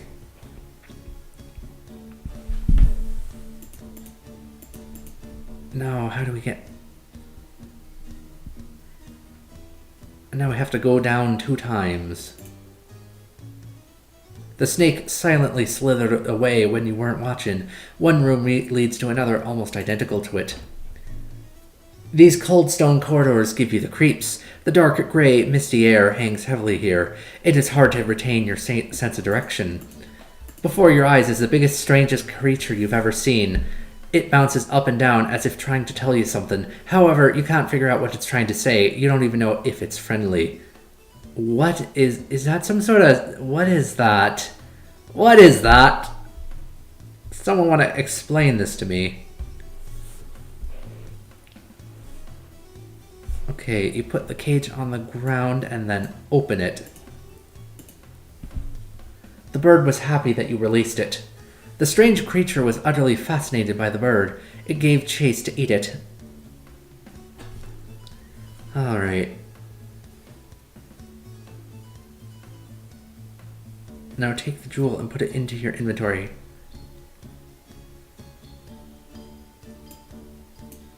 Alright, and we have to backtrack, so we're going to make another save.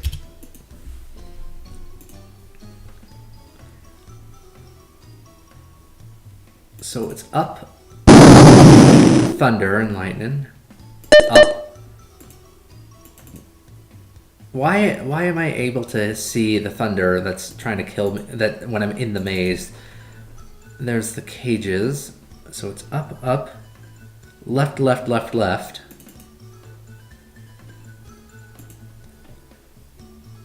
Hold on, what is this? Whoa, this is like a scene from a Living Dead film. It brings new meaning to the term dead end. And that... Oh, that's interesting. We have a problem. Okay. Up, up. Up, up, left, left, left, left, down, down, down. Okay, I think this guide is just plain wrong.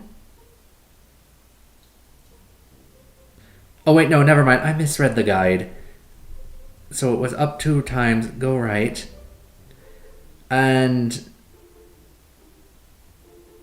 let's see, up, up. Left, left, left, left. Down, down. left, left, down, down, right, right. Okay, that's a good sign because we have the tombstone that says Doug Dinsdale. Down, down, right, right. Then keep going down until you find yourself at the entrance of the maze. Go back to the mansion and go upstairs. Okay. Take another save just because screw that maze. That maze is awful. And we have to go back upstairs. And upstairs, we go to the middle door at the right of the hall.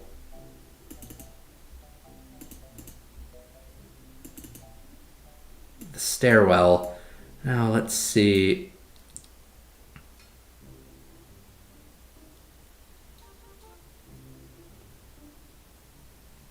Take the axe.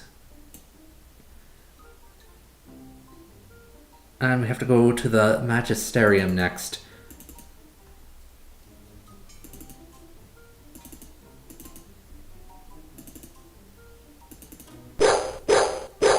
You stand at the entrance of a large domed building. As you hear the stray dog barking in the distance, something, something, more things trying to kill me. Let's see. You can try to open the door, but it won't open. Okay, so we need to put the gem in here. And the door is now open.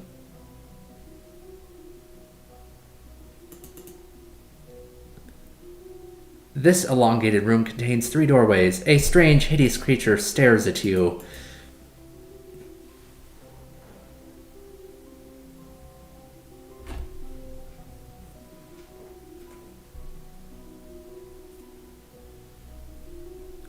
Operate the fruit on the demon.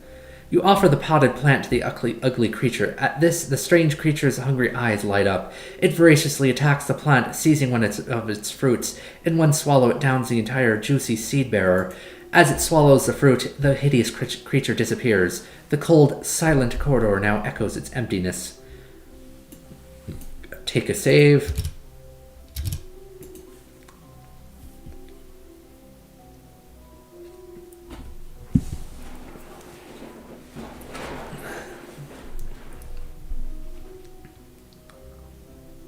Now there are 3 doors. Open the door directly in front of you. Oh, you mean the one with the star on it? Yeah, sure. We're in the laboratory. This looks like Dr. Frankenstein's laboratory. You wonder what experiments were performed in here and by whom. You do not feel very comfortable in here.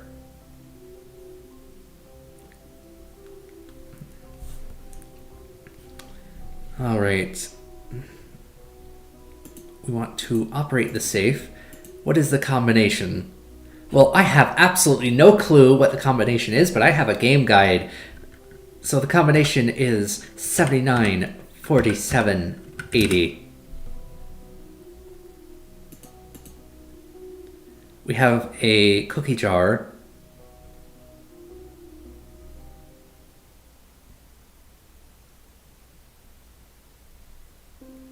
Which we have to open with an axe? I'm sorry? You bring the axe down upon the jar. The jar crumbles, but the contents remain intact. That's just how the cookie jar crumbles. What is this puzzle solution? Anyway, let's get out of here.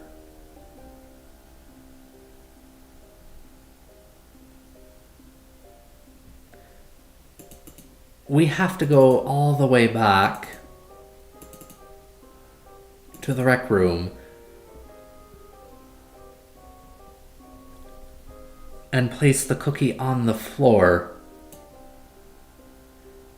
The grinning demon finally stops running. He grabs the waiting cookie, nibbles on it, and quickly runs from the room. In his wake, he leaves the key which he had carried with him. You now have the key, but his disappearance leaves you feeling slightly lonely.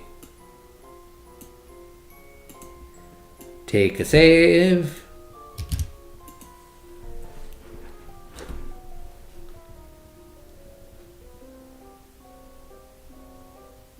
And apparently you can eat the cookie and just make the game unwinnable. Alright. Go back to the Magisterium.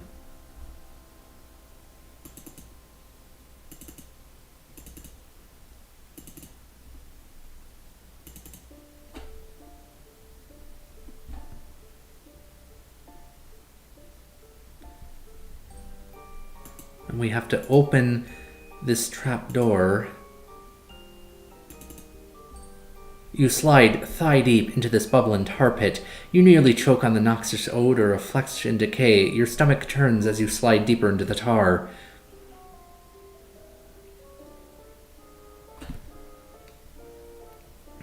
Oh, this is great. The guide says on the Windows version, go through the right tunnel. On the DOS version, go through the left. I'm on the Macintosh version, which means we're going to have to take a shit guess. And I'm going to say Windows version is probably ported straight from the Macintosh because Windows and Mac are actually a lot more similar than they'd imagine, at least early on. They kind of diverged later when they stopped copying each other so much. So we're going to go through the right tunnel. It looks like you can easily go down the shaft, but you can't quite reach it to go up. Okay, that's the way we came, which is, by the way, not where we can go. So we're gonna go the MS-DOS path. An acrid mist rises from the frozen sludge of the cave mouth. The misty tendrils form themselves into a robed human figure. He has an almost benevolent appearance. He says, "You've come. I've been waiting for you." For you. The mists reform and he disappears. And of course, you remember how the star... You stand in a section of cave that is mysteriously frozen. Remember how the star burns in ice? You place the brass pentagon in a nook in the ice. Instantly, the star glows red and a strange creature appears. It is shaped like a pyramid covered in flames. It approaches the ice mass and engulfs it. Steam bursts from the block as it rapidly melts. The melted ice mass creates a flow of water that rushes into the next cave. The current sweeps a human figure from within the ice into the next cave. The robed man reappears and speaks directly to you. "You must hurry, my son. I've been waiting a very long time. So has he. We both lack patience. Hurry and get rid of him as far away as possible." Take a save.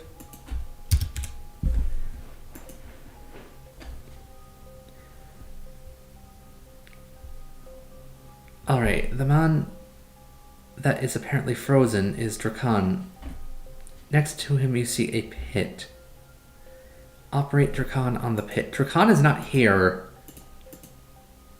What happens if I just go on ahead? Oh, there we go. So we put him in the pit.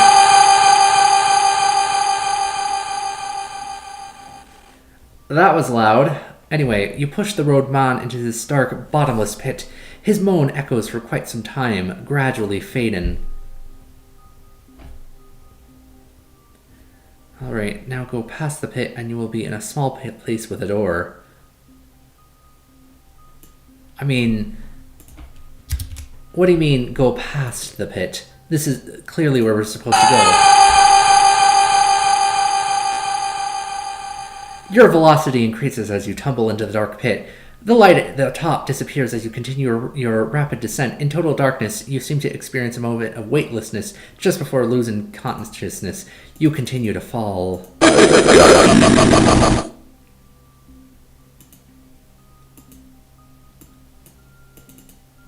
That didn't happen. Anyway, we could continue on. A dark, dirt-walled stairway leads up top towards a doorway. Stone and dirt are tightly packed together to form the solid, damp walls. You wonder how long this cavern has existed. You can't even venture a guess. How old is the house?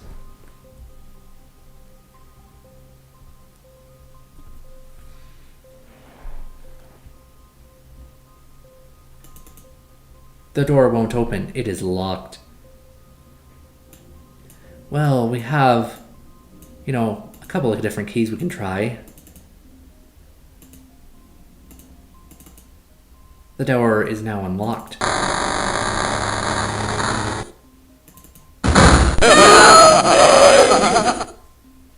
We're back in the mansion, but we just heard the high-pitched moans of a young boy and something else. You recognize the pained voice as that of your little brother. It is the first sign of him you have encountered. The sounds seem to emanate from upstairs. The screams cut off suddenly. The silence is deafening.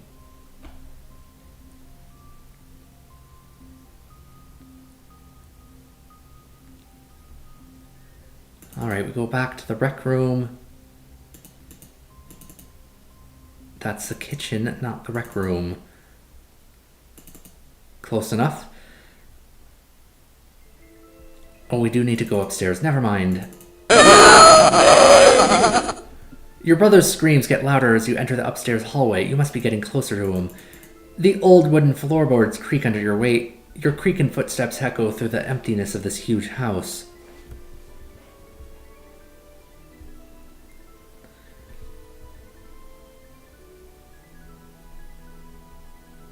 And we have to go into the door on the left at the end of the hall. And the bathroom.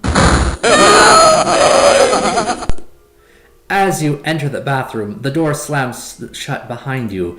Your brother's screams are definitely loud and deafeningly loud in here. It almost seems as if he's on top of you. It's as if someone or something wants you to be here. Okay, we need to operate the bathtub knobs. Gurgle, gurgle. The pipes rattle momentarily, then hot water bursts forth from the faucet. The drain in the tub does not seem to be functioning.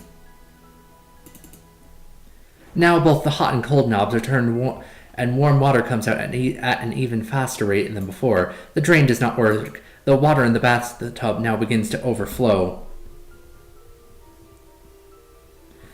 Let's see.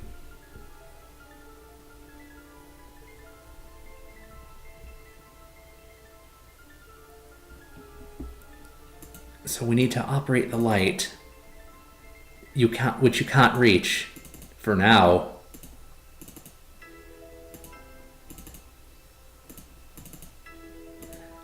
The light is now open. Loud thunder echoes all around you as the storm outside intensifies. Take a save.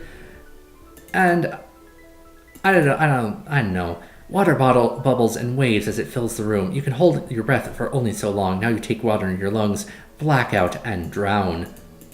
I don't know, I thought I could survive a little bit longer.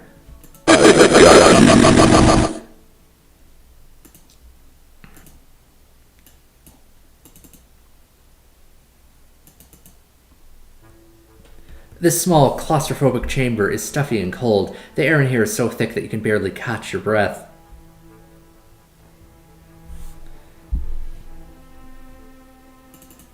There's a very strange look in your brother's eyes. They are not his own. A low, baritone voice oozes from his mouth. He curses and threatens you, but there's pain and fear in his face. So obviously, what do you do when you have a child that acts like they're possessed? You abuse them, of course. What is this, like, old-ass freaking... what's... changeling myths, apparently.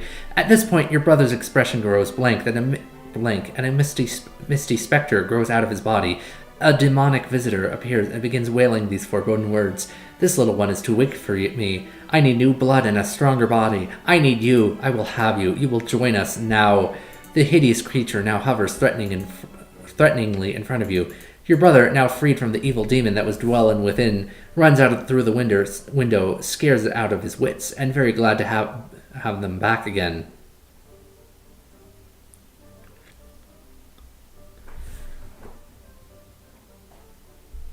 Of course, you know how we get rid of demons, right?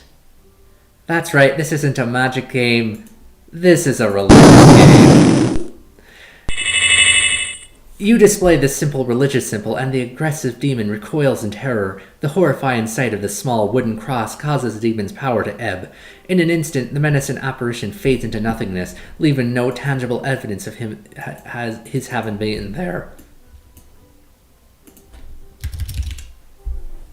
Take a save. You never know.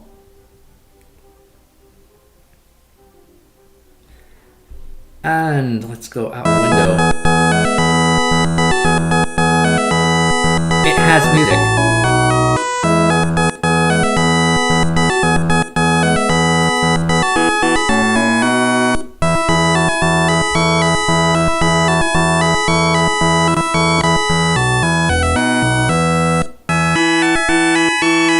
You climb through the window out onto the balcony. You are surprised that the air is so mild. In fact, a warm and pleasant breeze wafts past. A bright, warm sun begins to shine through the clouds. You and your brother bask in the warm, golden glow of a summer sun. Your brother is now himself again. You are aware of a sense of peace and triumph. You have done very well indeed. Congratulations! By defeating the evil entities that had taken possession of both this mansion and your little brother, you, Arcturus Emrys. Wait, why is my Y cut off? Okay, no one beta tested the software on a letter. Yeah, it just cuts off anything with a Y in it, so I'm Arcturus M. Russ now. Fun. Have proven yourself a master of the House of Abraxas. Oh, anyway. The Mac Ventures team salutes you. Please enter your name for your certificate of accomplishment. Unfortunately, I don't have any printers connected to this old-ass Macintosh, so instead, all I can do is quit. And look at my desktop with so many save files on it.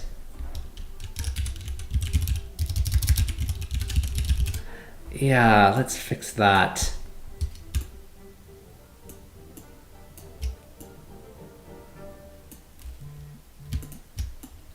That goes in there. And now we have all the saves. Can we... Is there no list view in System 7? Oh, there is. It's just weird. Anyway, have... What is this now? 14 plus another 21 saves. So yeah, about 35 saves in total to beat Uninvited. And with that, I don't need to do anything else with this anymore. That has been Uninvited, and if you found this interesting, perhaps comment down in the chat or join my Discord server and suggest other old-ass adventure games that we could play sometime in the future. But for the time being, I will be off planning my next set of streams. See you.